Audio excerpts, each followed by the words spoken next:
There's a massive problem with my car. There was something wrong with my steering. If something's not right, it pulls to one side. There's loads of issues, it vibrates. Now, I knew there was something wrong with the car when I bought it, kind of. Like, I had a feeling. I was like, this doesn't feel right. It doesn't feel the same as my S3. And I was like, maybe it's just the car. Like, because it's a different car, I was like, maybe it handles different. No. There's loads of stuff wrong. So when I'm driving very slowly, so when I'm parking up and stuff, when I turn, the wheels are like clicking, like as if something's going wrong. And then as I'm driving, just slowly, like we're driving at 30 miles an hour right now, if all the music's off and you can't, you're just listening out for just noises from the car, there is like clunking and like tapping and clicking coming from the front, coming from the back. And I had a good look and I found that it's the shock absorbers in the front, both of them, the strut inside is leaking oil, right? That shouldn't be happening. Like, it literally shouldn't be happening. So it's broken, and the steering is loose because when it goes over uneven terrain, the shock absorber should be absorbing the shock and keeping my steering stiff, but it's not because it's broken. It just like is loose, right? It's just like whenever I go over a bump, it just like wobbles and like it's just terrible. So it's really expensive repair, by the way. It's £2,000 per corner to fix. Now I'm annoyed because obviously I bought a car and I didn't know about this issue. I couldn't even look for it when I test drove it because there was too much stuff going on. I promise you, if I could have had a good look, I probably would have, like me and my dad would have figured it out. We just never did have a good look because of there was so much like chaos going on when we were buying the car. Anyways, so I'm on the way to the dealer that I bought the car from. They're very accommodating guys. So, they said they're gonna fix it free of charge and everything, so it's fine. But I'm going there because basically, if it's gonna go to Audi, stuff's gonna be on back order for like a month, most likely. And I don't want to be left without a car. I don't want to be left just without a car. So I need a car in the meantime. If we can't come to some sort of agreement, because the car has been sold to me in a broken state, I might return it. Do you know what I mean? Because like if that's wrong and then they can't fix it, make it right with me, then I don't feel comfortable them having my money. And then if something else arises, there's going to be loads of other issues, right? So we're going to go there and then we're going to try and figure something out. Hopefully everything's going to go pretty smoothly, but you never know, right? They're just people, so we'll see. All right, we'll see you in a minute. All right, boys, we're here. We're about to go talk to them. We'll see how it turns out. Let's hope for a nice, positive, smooth outcome, but obviously, I don't know how it's going to go. Alright, let's go. Alright, so the conclusion is as follows. We're not going to go to Audi to fix it, most likely, because Audi's going to take ages. And I don't actually care about Audi fixing the car. I care about my car being fixed, right? And I know from just like experience living life that these like, say if you go to an Apple shop, charge you 3 times as much. Not that I care about being charged because I'm not paying for it, but they'll take 3 times as long and charge you like twice as much, right? Because they're a main like dealer and they don't care and they're just clocking in, clocking out. They'll do your car when they get around to it, right? What we're going to do, we're going to have an independent garage fix the car so it's quicker, basically, right? They'll order the parts and it'll be quicker. The issue is obviously I won't have a car in the meantime, but we're gonna argue our way to having a car in the meantime because they can offer like a loan car, like a little like Golf. They can offer like like cheap shit cars. I came here to buy an R8. I bought an R8, so I should get something that's relatively within the price range, right? That makes a lot of sense. I don't think I'm being unreasonable. Like I bought the car, so I expect something similar. When my car is gone, I expect something similar, right? Because see, we came in there and we actually everything was fine, right? Do you think, Lucy? Yeah, it I was think sweet. it was sweet. The resolution so far has been really good, and everything before that has been really good. And like if all goes well, I'm happy to potentially in the future I'll be like, I'll come here to buy another car, right? Because they're like they do a good job.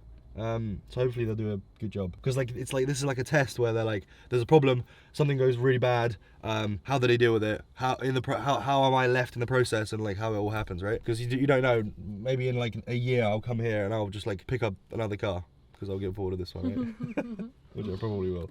Anyways, we need to go home, so we're gonna go home. Alright, super exciting stuff just came. Okay, so I've been using these electrolyte tablets. I used them yesterday, right?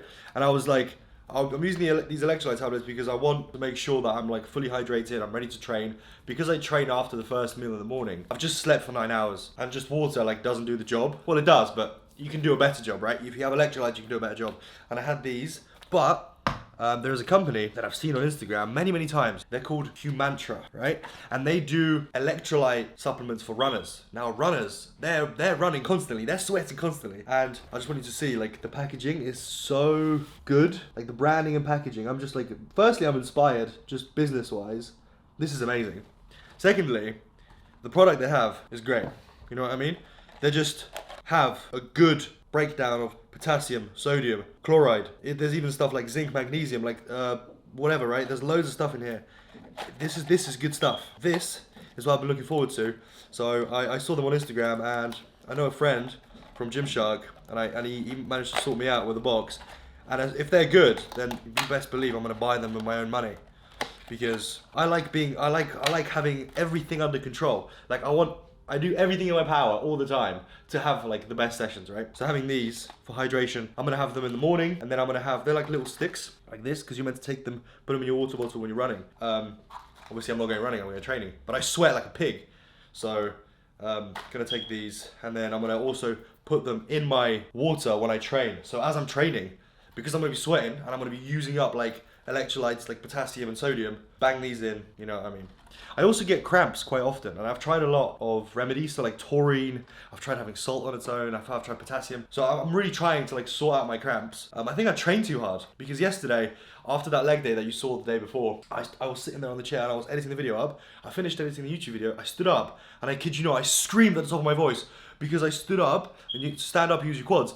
My left quad just cramped all the way from my knee, halfway up my leg, just completely seized up. I was like, I like literally like, I like half fell on the floor. I was like, Lucy, I'm literally dying. It's really extreme, so my cramps are extreme. I also get chest cramps and forearm cramps. So hopefully, by being really hydrated, we're gonna put a stop to that. Shout out Humantra for sending me out some stuff. And like I said, if it's good, then you best believe that I'm gonna use my own money to get it. I need to shower, so I'll see you in a second, because I'm looking rough, mate. Let me do a little public service announcement, okay? For all you boys that follow me on Instagram, you might already know this, but I do a Gymshark giveaway every single month from now on. So the first one is gonna be on the 1st of June. So if you use my code Dave at checkout, you get 10% off. I get a little bit of commission. I have to tell you that, okay? That's literally how like the world spins, right? I have to make money somehow. If you use my code, if you send me the screenshot of the order confirmation, so your email you get afterwards, I'll put you in a draw, and then you're eligible to win an £100 Gymshark voucher. I can't speak, I need some pre-workout. But that's the deal, okay? So if you use my code, you're gonna buy Gymshark anyways, right? Because the clothes are sick. If you use my code, you get a discount, and then just send me your screenshot of the order confirmation, and then I will put you in a draw, and then you might win an extra £100 to spend on Gymshark again, right? Easy peasy, everybody wins. What else should I tell you? I should probably tell you that I'm using my own money for this, because a lot of the time people just ask the company to give them a voucher, and then like it's essentially nothing, right? But I'm gonna use my own money for this voucher, because if you guys give me money, I want to give it back. You know what I mean? Same thing with the events. If I ever charge for the events that we're gonna have later on in the future, I want to give it right back to you guys. So that's how it works. You feel me? Otherwise it's not fair that I get everything and you guys get nothing. And I think having one winner, and like goodness knows how many codes are going to be used, right? How many people are going to enter, you're going to have a pretty decent chance of actually winning that £100 voucher. So just use my code Dave, and then send me a screenshot on Instagram. Easy, easy. Oh, I'm gassed for this bench session. I've got a single to do. I think I'm just going to hit like a chill 185. Maybe I won't be so chill. Might hit 190, because I hit 185 last time and it was alright. But before that, we're going to do the ritual of having a pre-workout shit. Otherwise, I'm going to shit myself during training. Alright? I just think it's crazy that I'm able to walk up to this car. Do you know what I mean? And just like walk up to it, put my hand to the handle, and it's mine. Like I've always thought to myself, I'm gonna do something with my life. I'm gonna be able to be someone not like that, like work for myself and make it happen. But I didn't know it would be like this. And if any of you doubt yourself in your passion, your hobbies, your drive towards doing a business or something, working on yourself, whatever people tell you, ultimately it's your life, right? And you just have to remember that you're in control. You want to do something, it's your life, nobody else's. Whatever anybody says doesn't matter. Even if it's like positive, like it's good to hear positive stuff, but there's always more to get. No matter what, like whether it's in the gym or business or anything, there's always more to get. And like you get these small wins or big wins, and you just don't ever become complacent. keep pushing, could always do more. I'm not trying to be some motivator, I just thought it's like important to say, because I know there's people out there that watch me, that they're like the age I was, or even younger, like 16, and you have ambitions, because I know you guys are ambitious people. You already go to the gym, you already have ambition, right? Do it. Just work on whatever you think is right, and you're gonna fail once, twice, 3 times, doesn't matter. Just keep going. If you want it bad enough, it's gonna happen. I promise you that. That's everybody who's ever had any success is gonna tell you the same thing. And I'm not saying that I'm like some successful guy. I'm just saying I've had a little bit of success outside of the norm, and it's literally because of perseverance, right? That's all it is. All right. Anyways, we're gonna go lift, and we're gonna get a good fucking lift in. All right. It's gonna be sick. The push day is gonna be, mwah, I can feel it. I might have just jinxed it. So I can't feel it. I can't feel anything actually. I don't even know. But it's gonna be a good day. All right. Let's go. All right, fellas. Okay. First things first. I wear elbow sleeves. Now these are just some cheap ass elbow sleeves. They're not really, like, you can get SPD ones, which I'm pretty sure are 7mm thick, and they'll actually help your bench, but these are my protein ones. These are more for like elbow warmth slash 100,000% just the placebo. Like I have no belief that these increase anything on the bar. I took them off the other day and it felt no different, but because I like to, like I said, I like to just make sure that I've got everything in my power to do as best as I can, yeah? I just bang them on because they can't hurt, so I just put them on. Pretty sure these are size medium, and I'm pretty sure I've got larger than medium arms, and these are like, still not the tightest thing in the world. Like you can just, if I wanted to, I could just take them off. It's like, kind of feels like just having an extra t-shirt on or something, like a hoodie.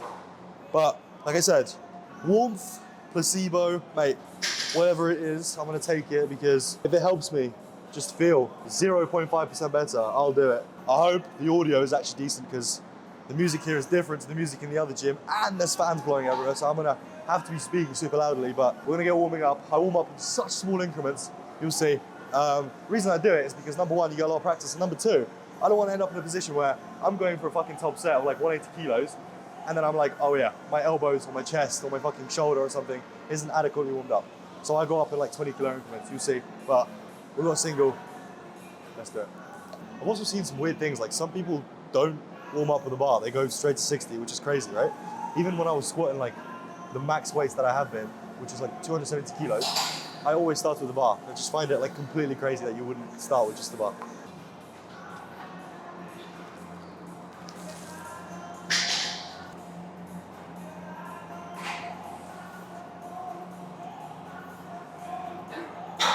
Another crazy thing people do that I don't really understand, because I don't know, it just makes a lot of sense to me, is they don't treat their warm up seriously. So like, I set up with the bar and I treat every rep with the bar as if I'm gonna bench 180 kilos today, as if that's 180 kilos on the bar.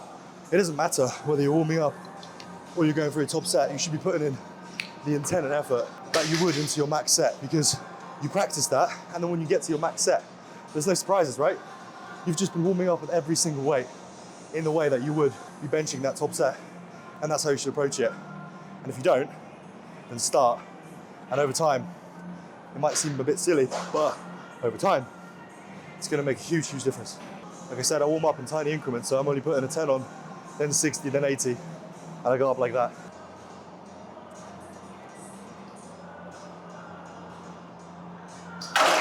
Yeah. Not to jinx anything, not to say anything out of line, but I feel really good.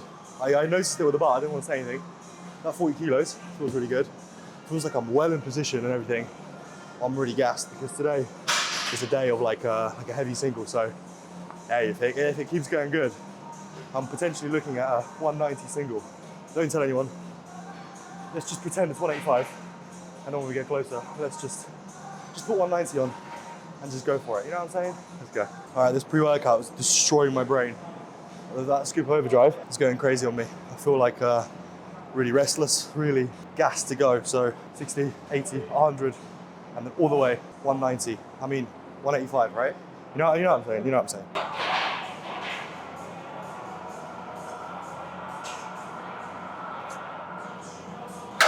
All right, rocket ship.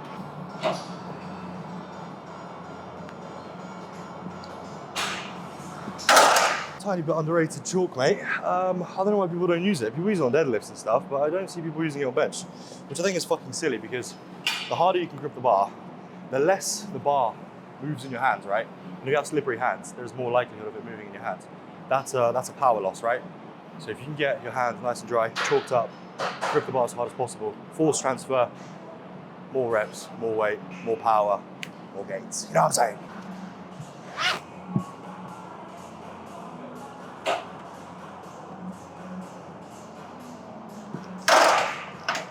All right, we're getting in like some semi-serious territory. 120. Basically, at this point, all I'm doing is just squeezing the bar as hard as possible, leg driving as hard as I can, moving as quickly as possible because, like I said, I want to prepare myself for that 1 rep max. 1 rep max, heavy single. You know what I'm saying? I've said it before. Just give it your all. Every single set. Just like really try.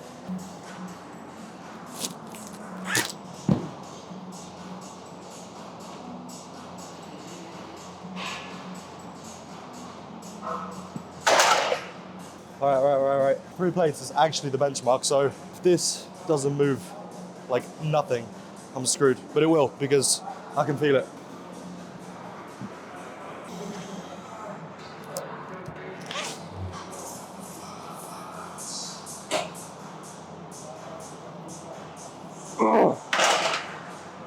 Told you. All right, this is the last warm up before, well, we'll see what the weight is after this, right? It's 160.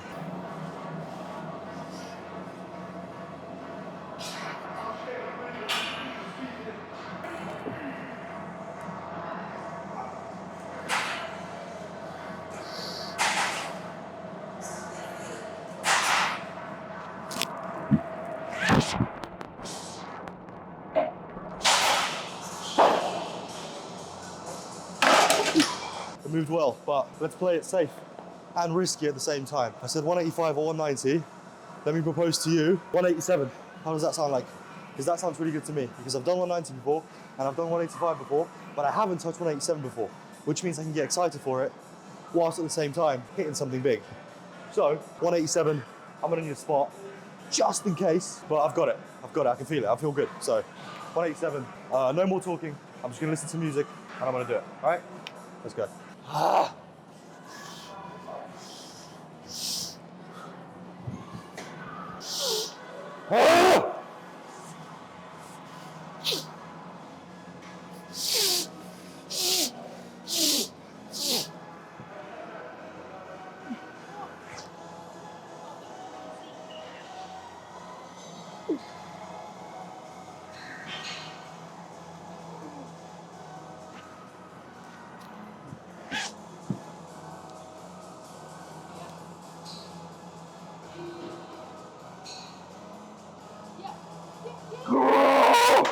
Jesus Christ. The on-rack was like... Yeah, I saw. Easy though. I came just in time. Hey guys. That was trash. It did move great. It was like this. I set up to do my leg drive and stuff, and I felt it was uneven, and then I was like, oh, it's too late. I'm like already too hyped up. The music's playing. Yeah. I reckon my glutes are right off the bench as well. What do you think? We'll see. Fuck. You're gonna think I'm full of excuses, but listen to me right now. Listen to me, okay? That's fine. My glutes being off the bench is not the biggest deal, to be honest, because I've hit 190 with glutes on, I've hit 185 with glutes on, which means that, like I said, I unracked it in like an awkward position. Lucy said the same thing. It looks like it was unracked in an awkward way. So the fact that it wasn't a perfect rep doesn't really matter. The whole point isn't really to hit like a clean 1 rep max. You know what I mean? Like, I'm not exactly training for a powerlifting competition. And I know I sound like I'm full of excuses right now, but come on. What I'm trying to say is, for training purposes, that's gonna even itself out over time. And there's no reason to stress if your rep isn't perfect or your rep isn't perfect depth, because if you think about it, most of the time, the rest of your training is absolutely spot on, right? All of your other reps, all the other sets are perfectly spot on. So that one where something's not right, it's like a little dip in a nice, smooth, even road. You know what I mean? It's nothing. All right, I'm gonna make up for the absolutely disgusting single by the rest of my sets being the cleanest, most legit, grass-fed, fucking vegan reps you've ever seen. Hopefully. I mean, I'm saying that, and then I'm gonna unrack it, and it's probably gonna feel, you know what I mean? I'm gonna do my best. But main point, squeeze as hard as possible. And the cue of bringing your chest to the bar as you go down, you bring your sternum to the bar actively, not just once, but the whole time.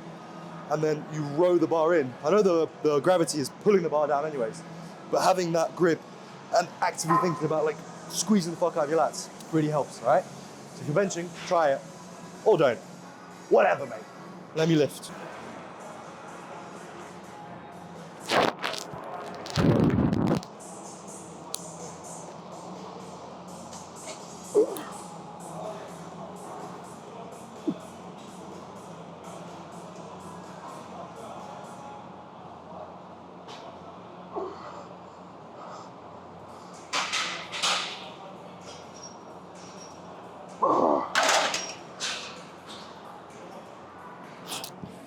There's a problem.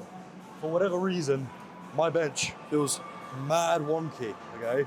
And because it feels mad wonky, and I've got a lot of weight on it, I'm gonna tell you what, I will not continue benching, because if I do, that last set felt like shit, and it felt like something's not even, right? And if something's not even, and I'm gonna put uneven pressure on one shoulder, or one pec or the other pec, and something pops the fuck off, I'll be screwed. So what I'm gonna do is I'm gonna leave it for today, and I'm gonna rest tomorrow, and then hopefully by the time another bench day comes around, everything's gonna be okay. But that shouldn't be happening, okay? I can even see it, the way I rack the bar. I don't know if you can tell on camera, but one side is a lot more this side than that. It should be racked evenly, right? I unrack evenly and I rack it evenly, but I don't. This is completely uneven. And if I recorded myself benching from above, from behind me, I usually bench uneven anyways, but it must be crazy uneven, okay? So like I said, I'm gonna leave that for today. I'm not gonna carry on because I don't wanna hurt myself. So we're gonna just move on from this to doing all the accessory stuff, so like shoulder press, lateral raises, chest, flies, whatever. And I'm just gonna go ham on those because those should be fine, all right? I'm annoyed. I'm annoyed. All right, I'm just gonna pretend I'm not in everybody's fucking way with the camera being right there, but basically, next movement is shoulder press. And I've done dumbbell shoulder press before, but the thing is, right, with a dumbbell shoulder press, you gotta get the dumbbells up to your shoulders first, right? And when it comes to like, over time, I've gained so much strength that it would have to be like 50 kilos in each arm, and throwing that weight up here and here before every set, I'm like fatigued after doing a set and the throw up after like 2 sets. Whereas here, this hammer strength press is like a decent alternative, and I don't have to fuck around with throwing dumbbells up, and I can do more sets. And if I can do more sets, I can get bigger, right? But anyways, this is the first warm up. Start with 20 kilos, gonna work up my way to 50 kilos, I reckon for like a sets of like 15 to 20, but we'll see. Let's go.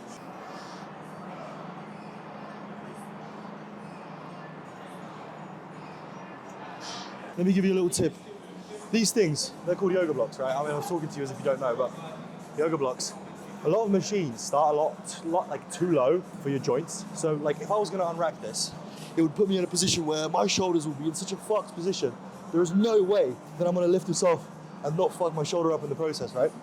Get a yoga block, you put it on the joint here where it starts, you just put it between the machine and the little rubber thing, put it in there, you get this much more leeway for your shoulder, you unrack it, and then you're in a better place to start, right? You can go lower than this, right, because it falls off, but the whole point is, the starting point isn't in a point where you're like fucking struggling to unrack it, or you have to like bend yourself over backwards to even unrack this shit, right? So, yoga block, put it there, easier to unrack, more comfortable, crack on.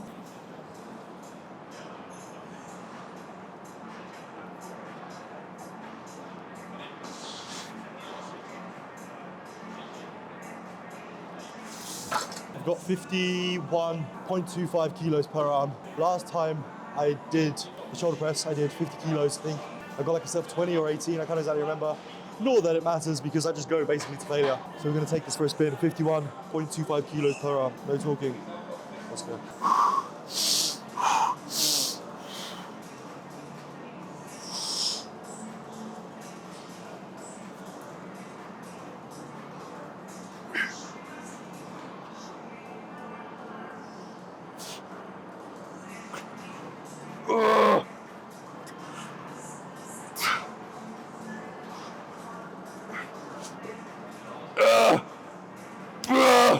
Fuck.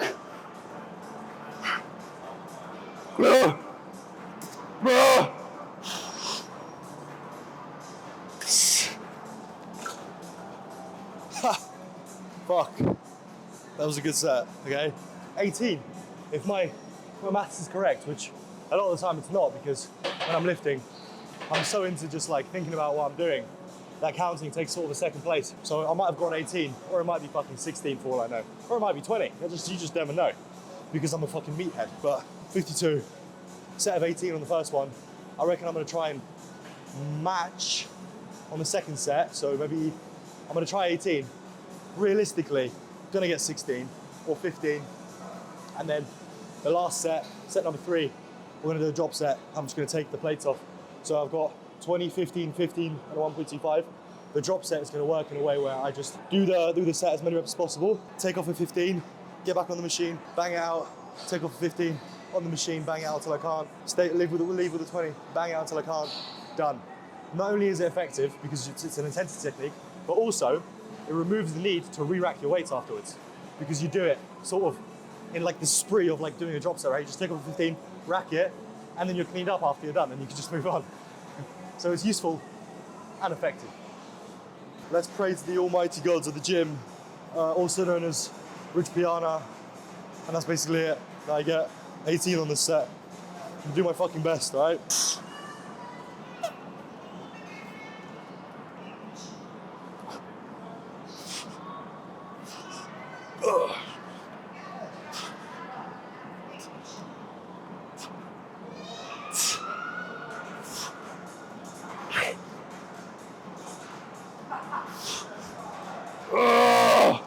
Fuck.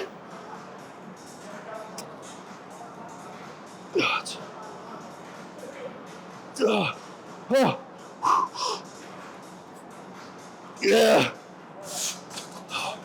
All right. It looks like the guys above heard that was 18, which is good, which means that's a PR already. And then next set, if I get anything above 15, then we're smooth sailing, all right? We're on the way. Everything's good. Hopefully.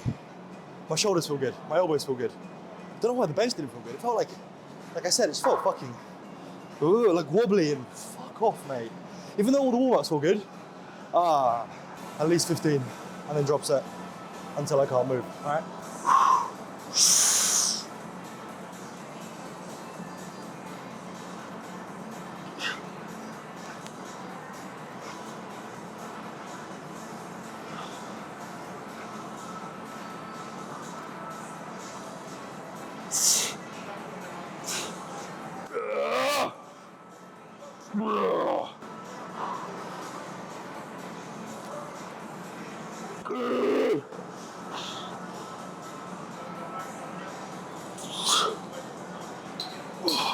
Jesus Christ, my shoulders are on fire.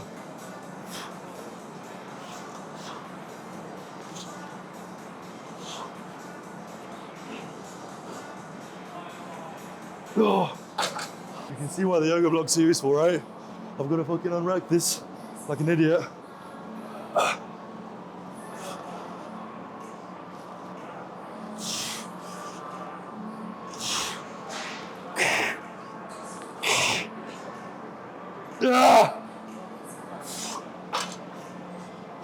And that's that.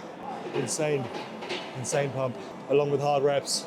There's no way that doing that sort of thing isn't gonna make it grow, all right? The way I like to structure my session is, if I do bench, right? That's a chest movement, right? Obviously it's a compound movement, but it's a chest movement primarily. Then I move over to a shoulder movement, then back to chest, then back to an isolation for the shoulder, which is gonna be a lateral, and then finish off with some triceps. That's gonna be the session. But pec deck, 3 sets, with the last being a drop set of anywhere between 12 and 15. Just all I'm thinking about is, as I'm going back, opening up my chest, retracting my scapula, and then as I'm coming back in, all I'm thinking about is like the inside of my elbow,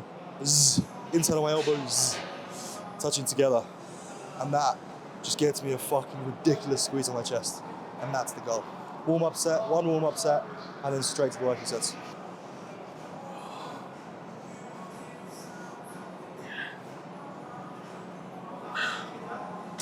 All right, first working set. I want to finish this set with a fucking crazy pump in my chest, all right? That's the goal.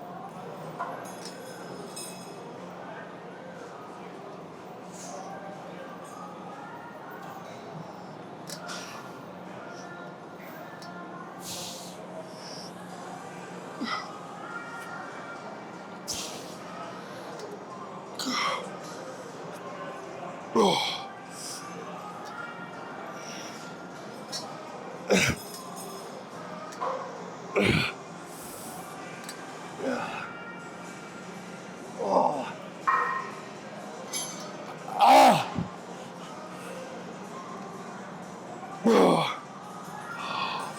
know it was gonna be that pumped. That's sick. It's really good. What's the weight? Like 75 kilos. Not that I really care because I said this about the leg day training before. Like when it comes to say a leg extension or a chest fly or a lateral raise, the whole point is to be in a rep range, right? That's conducive to growth, which could be anywhere between 5 and 30 reps, right? So you've got a lot of leeway to play with. But the whole point is you want to feel it and you want to get some hard reps in. Go near failure, that's what you need to do. That's the goal, right? Which is exactly what this is. In terms of rest, probably no more than like 2 minutes. Just enough to like, and not have an excruciating pump in your chest. So you're not exactly gonna be out of breath, right? Right, last set, which is also gonna include a drop set down the stack. When I do the drop set, I just go 2, maybe 3 pins down the stack, depending on like how incredibly pumped I am, right? But usually I go 2 at a time. So I'm gonna do, after this, probably about 3 or 4 little sets, all the way to failure.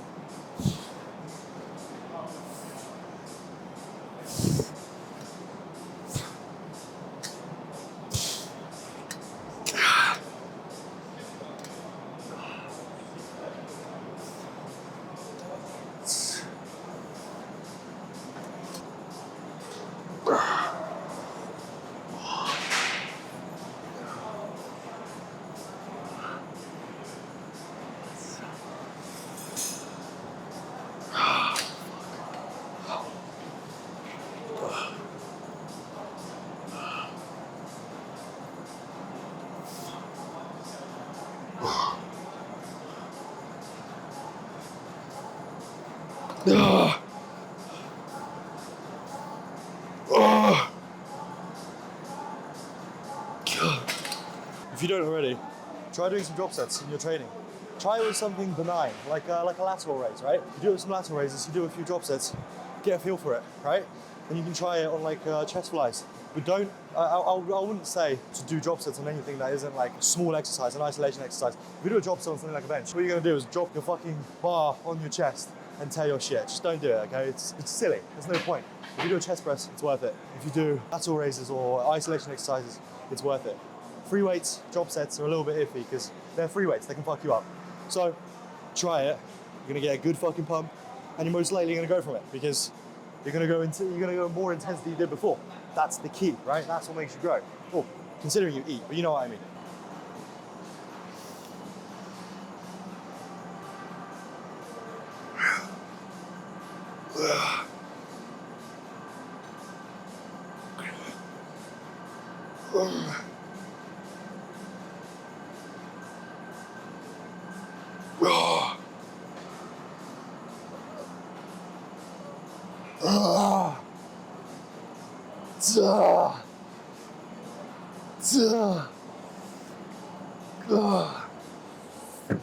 Another thing I've learned over time, stop doing these shallow fucking lateral raises, okay? People say like, your shoulders are gonna get fucked up. Come on, your shoulders have an incredibly large range of motion that they can move in, right? If you just go here, 90 degrees, like this, there's a lot more that your delt can take. You can go a little bit higher.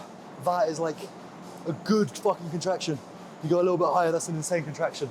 My delt hurts from just holding this 1 kilo dumbbell up. Lower the weight, stop ego lifting. I mean, ego lifting's good. You know what I mean. But stop doing these shallow fucking lateral raises like this. Or even worse, completely bent elbow and like this. As if you're fucking trying to fly away. Little bend, all the way up. Pretty much as high as you can without pain. And then down. Stop fucking half lateral raising shit. All right. Oh.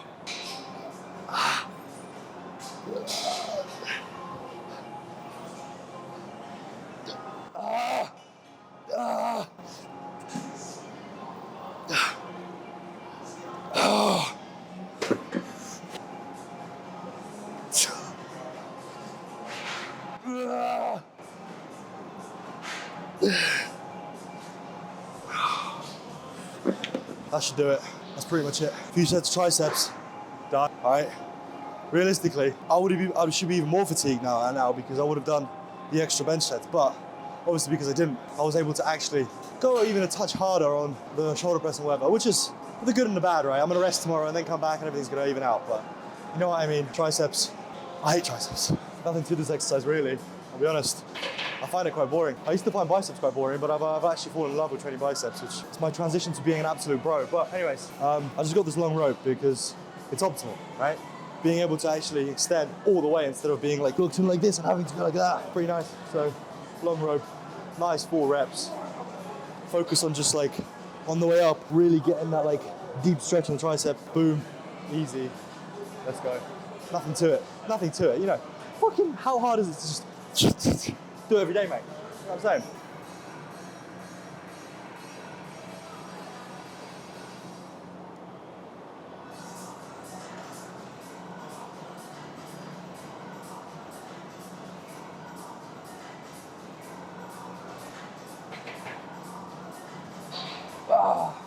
Top 10 signs that I need a fucking rest day. My elbows, both elbows feel like trash. Usually it's just my left elbow feels a bit like, as I have a weight on it or I extend, it feels a little bit like dry and creaky. Now, both of my fucking elbows, my right one, my right one, I tell you, when I'm feeling good, my right one can be put through fucking war. So it's usually fine. But I'm doing tricep extension, like my left elbow hurts and my right elbow hurts. I just need a rest day. I haven't had a rest day in ages, so I just love training. Like even if it's like not the best session, there's still gonna be a few sets where I can just go for it and it makes me feel good. So anyways, gonna finish the session off and then because tomorrow's a rest day, we're gonna eat well today, eat well tomorrow. Easy work. Come back next push day, bench 300.